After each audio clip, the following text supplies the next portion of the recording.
David Berkowitz, the son of Sam, a city under siege. Imagine a city gripped by fear, where the simple act of sitting in a parked car could be your last. This is the story of David Berkowitz, the son of Sam, who terrorized New York City and left an indelible scar on its history. Give a like and subscribe. Leave a comment. Richard David Falco entered the world on June 1, 1953, in the bustling metropolis of Brooklyn, New York. His biological mother, a young, impoverished Jewish woman, made the difficult decision to give him up for adoption. Nathan and Pearl Berkowitz, a Jewish-American couple, welcomed him into their home and gave him a new name, David Berkowitz. Little did they know, they were raising a man who would become one of the most infamous serial killers in American history. Reports suggest David was an intelligent child, but also troubled. His adolescence was particularly difficult, marked by the loss of his adoptive mother, Pearl. This event seemed to trigger a downward spiral. At 18, Berkowitz enlisted in the U.S. Army, seeking structure and purpose. He served in South Korea, where he honed his skills as a marksman. This training would later prove chillingly relevant. Upon returning to New York in 1974, Berkowitz took a job as a letter sorter for the U.S. Postal Service. He lived a solitary life in an apartment in Yonkers, a stark contrast to the chaos he would soon unleash. July 29, 1976, a date etched in the memory of New Yorkers. It marked the beginning of a year-long nightmare. Jody Valenti and Donna Loria, two teenage girls, sat in a parked car in the Bronx, unaware of the danger lurking nearby. A figure emerged from the shadows, firing a .44 caliber handgun. Loria was killed instantly, and Valenti was seriously injured. The city was shaken, but the police initially treated it as an isolated incident. They had no idea this was the first act in a terrifying drama. Berkowitz's modus operandi was chillingly consistent. He targeted couples sitting in parked cars, preying on their vulnerability. The weapon of choice, a .44 caliber gun, became synonymous with fear. As the attacks escalated, so did the public's anxiety. The police investigation struggled to keep pace, initially failing to connect the shootings.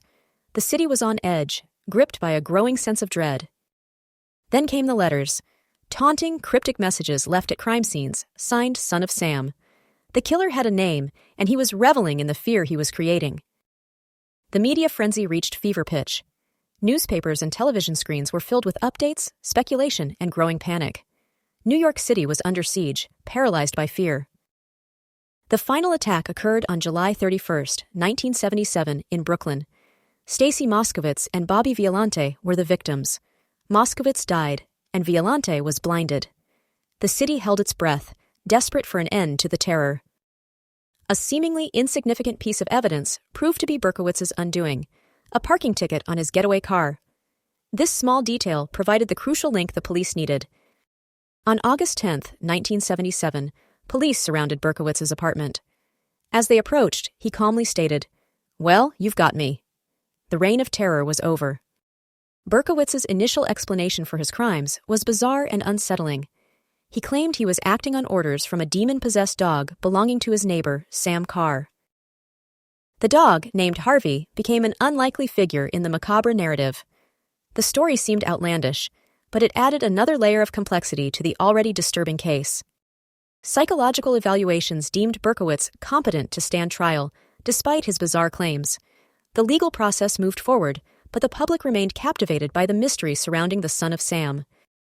In 1978, Berkowitz pleaded guilty to 6 counts of murder. The city breathed a collective sigh of relief, but the questions lingered. What drove him to commit such heinous acts? Berkowitz also claimed involvement in nearly 1,500 fires throughout the city, adding another dimension to his criminal profile. He was a man consumed by darkness, driven by forces that remained largely unknown. He was sentenced to 6 consecutive 25-years-to-life terms, a punishment that seemed fitting for the magnitude of his crimes. The courtroom erupted in chaos when Berkowitz attempted to jump out of a window, a final act of defiance. Years later, Berkowitz recanted his Son of Sam story, claiming it was a hoax. He alleged that he was part of a violent cult and that others were involved in the murders. He implicated John and Michael Carr, the sons of his neighbor Sam Carr, in the cult's activities. This revelation reopened old wounds and raised new questions about the true extent of Berkowitz's crimes.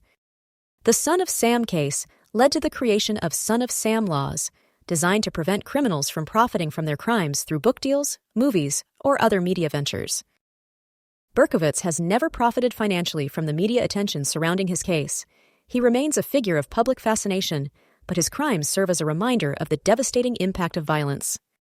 In 1996, the Yonkers police reopened the Son of Sam case, prompted by Berkowitz's claims of cult involvement.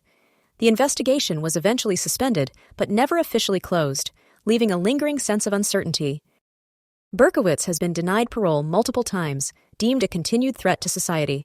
He remains incarcerated at Shawangunk Correctional Facility, serving his sentence for the crimes that terrorized a city. David Berkowitz, the Son of Sam, is more than just a name. He is a symbol of fear, a reminder of the darkness that can lurk within the human psyche.